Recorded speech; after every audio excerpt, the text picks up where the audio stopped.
നമസ്കാരം. അമേരിക്കൻ സൈനിക ശക്തിയുടെ ആകാശത്തെ കണ്ണുകളെന്നും അജേയമായ പോരാളികളെന്ന് വിശേഷിപ്പിക്കപ്പെടുന്ന MQ-9 റീപ്പർ ഡ്രോണുകൾ ഒന്നൊന്നായി തകർക്കപ്പെടുമ്പോൾ പശ്ചിമേഷ്യയിൽ പുതിയൊരു യുദ്ധചരിത്രം എഴുതപ്പെടുകയാണ്. ഇറാനെതിരായ നീക്കങ്ങൾ വേഗത്തിലും ലളിതവുമായി പൂർത്തിയാക്കുമെന്ന് പ്രവചിച്ചവർക്ക് മുന്നിൽ ആധുനിക യുദ്ധതന്ത്രങ്ങളെ പോലും അമ്പരപ്പിക്കുന്ന വാർത്തകളാണ് നിരന്തരം പുറത്തുവരുന്നത്. ലോകത്തെ ഏറ്റവും അത്യാധുനികമായ ഡ്രോൺ സാങ്കേതിക വിദ്യ പോലും നിഷ്പ്രഭമാകുന്ന പ്രതിരോധ കരുത്ത് ഇറാൻ പുറത്തെടുക്കുന്നു എന്നതിന്റെ സൂചനകളാണ് ഇസ്ഫഹാനിലെ ആകാശത്തു നിന്നും ഉയർന്ന പുകപടലങ്ങൾ. അമേരിക്കയുടെ അഭിമാനമായ ഏകദേശം 16 റീപ്പർ ഡ്രോണുകളാണ് ഇതുവരെ സംഘർഷ ഭൂമിയിൽ തകർന്നടിഞ്ഞത്. ഇതിൽ തന്നെ ഇക്കഴിഞ്ഞ ആഴ്ച മാത്രം ഇസ്ഫഹാന് സമീപം 2 ഡ്രോണുകൾ വീഴ്ത്തപ്പെട്ടു. ഇത് സൈനിക വിദഗ്ധരെ പോലും അക്ഷരാർത്ഥത്തിൽ അമ്പരപ്പിച്ചിരുന്നു. കോടികൾ വിലമതിക്കുന്ന അതിനൂതനമായ നിരീക്ഷണ സംവിധാനങ്ങളുള്ള ഈ ഡ്രോണുകൾക്ക് എത്രയും പെട്ടെന്ന് എന്ത് സംഭവിക്കുന്നു, ഇത്ര പെട്ടെന്ന് എന്താണ് സംഭവിക്കുന്നത്? ഇറാന്റെ പ്രതിരോധ സംവിധാനങ്ങൾ അമേരിക്കൻ കണക്കുകൂട്ടലുകൾക്ക് അപ്പുറമാണോ? ആകാശ യുദ്ധത്തിൽ അമേരിക്കയ്ക്ക് പിഴയ്ക്കുന്നുണ്ടോ എന്നത് ഗൗരവമായ ചോദ്യമാണ് ഉയർത്തുന്നത്. ഈ സംഘർഷം കൂടുതൽ സങ്കീർണവും ഭയാനകവുമായ ഒരു ഘട്ടത്തിലേക്ക് പ്രവേശിക്കുകയാണ്. ഇതിന്റെ രാഷ്ട്രീയ സൈനിക പ്രത്യാഘാതങ്ങൾ എന്തൊക്കെയാകുമെന്നാണ് നമുക്ക് നോക്കാം. MQ-9 റീപ്പർ ഡ്രോണുകൾ അമേരിക്കൻ സൈന്യത്തിന്റെ ആധുനിക യുദ്ധതന്ത്രങ്ങളിൽ നിർണായകമായ പങ്കാണ് വഹിക്കുന്നത്.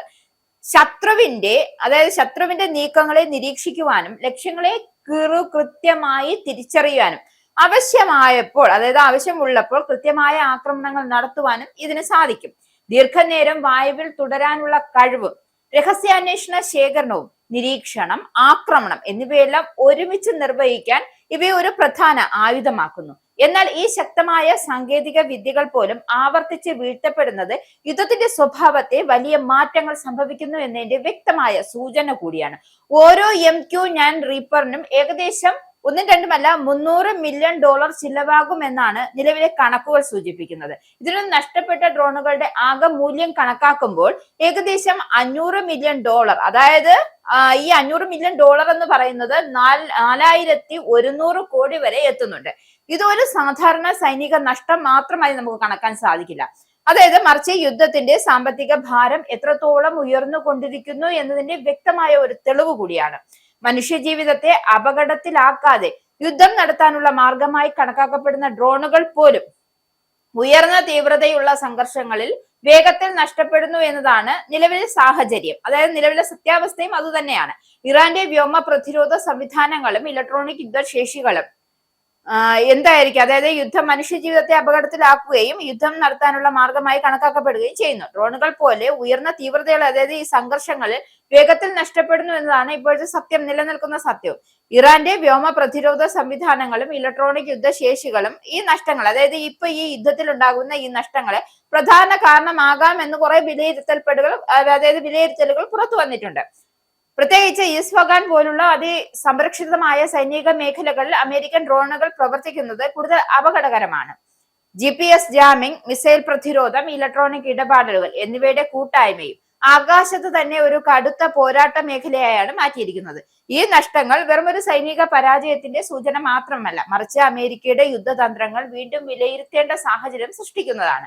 ഡ്രോണുകളെ ആശ്രയിച്ചുള്ള യുദ്ധരീതികൾ ശക്തമായ പ്രതിരോധ സംവിധാനങ്ങളുള്ള രാജ്യങ്ങൾക്കെതിരെ എത്രത്തോളം ഫലപ്രദമാണ് എന്ന ചോദ്യമാണ് ഉയരുന്നുണ്ട്. പ്രത്യേകിച്ചും ഇറാൻ പോലുള്ള ഒരു രാജ്യത്തിന് സാങ്കേതികവും തന്ത്രപരവുമായ പ്രതിരോധ സംവിധാനങ്ങൾ ശക്തിപ്പെടുത്തുന്ന സാഹചര്യത്തിൽ ഈ യുദ്ധരീതികൾ പരിമിതിയുണ്ട് എന്ന് വ്യക്തമായി തെളിയുന്നുണ്ട്. ഓരോ യൂണിറ്റിനും ഏകദേശം $10,000 മുതൽ $55,000 വരെയാണ് ചിലവാകുന്നത്. ഇത് പരമ്പരാഗതമായ അമേരിക്കൻ ആയുധങ്ങളെ താരതമ്യപ്പെടുത്തുമ്പോൾ വളരെ കുറഞ്ഞതെന്നാണ് കണക്ക് കൂട്ടുന്നത്. 6 മണിക്കൂർ വരെ പറക്കുവാനും 500 മൈലിലധികം ദൂരം സഞ്ചരിക്കുവാനും കഴിയുന്ന ഈ ഡ്രോണുകൾ ദീർഘദൂര ആക്രമണങ്ങൾക്കും നിരീക്ഷണത്തിനും ഉപയോഗപ്രദമാണ്. ഇതിലൂടെ കുറച്ച് ചിലവിൽ കൂടുതൽ ദൗത്യങ്ങൾ നടത്താനുള്ള കഴിവ് അമേരിക്കയ്ക്ക് ലഭിക്കുന്നു. എന്നിരുന്നാലും ലൂക്കോസ് പോലുള്ള ഡ്രോണുകൾക്ക് പരിമിതിയുണ്ട്. ഇലക്ട്രോണിക് യുദ്ധ പരിസരങ്ങൾ, പ്രത്യേകിച്ച് GPS ജാമിംഗ് ശക്തമായ പ്രദേശങ്ങളിൽ ഇവയുടെ കാര്യക്ഷമത കുറയ്ക്കാൻ കഴിഞ്ഞിട്ടുണ്ട്. ലളിതവും ചെലവ് കുറഞ്ഞുമായ ഒരു ശക്തിയാണ് അതിനൊപ്പം പുതിയ വെല്ലുവിളികൾ ഉയർത്തുന്നത്. ചുരുക്കത്തിൽ പറഞ്ഞാൽ MQ-9 റീപ്പർ ഡ്രോണുകളുടെ നഷ്ടവും ലൂക്കാസ് പോലുള്ള ലളിത ഡ്രോണുകളുടെ ഉയർച്ചയൊക്കെ ഒരേ സമയം സൂചിപ്പിക്കുന്നത് യുദ്ധത്തിന്റെ സ്വഭാവം മാറിക്കൊണ്ടിരിക്കുന്നു എന്നതാണ്. ഒരിക്കൽ സാങ്കേതിക വിദ്യയുടെ മേൽക്കോയ്മയിലൂടെ വിജയം ഉറപ്പാക്കാമെന്ന് കരുതിയിരുന്നു എങ്കിൽ ഇന്നത്തെ യാഥാർത്ഥ്യം അതിനെ ചോദ്യം ചെയ്യുന്നതാണ്. ഇപ്പോൾ യുദ്ധം ആയുധങ്ങളുടെ ശക്തിയേക്കാൾ കൂടുതൽ അവയെ എങ്ങനെ നേരിടും എന്നതിലാണ് നിർണ്ണയിക്കപ്പെടുന്നത്.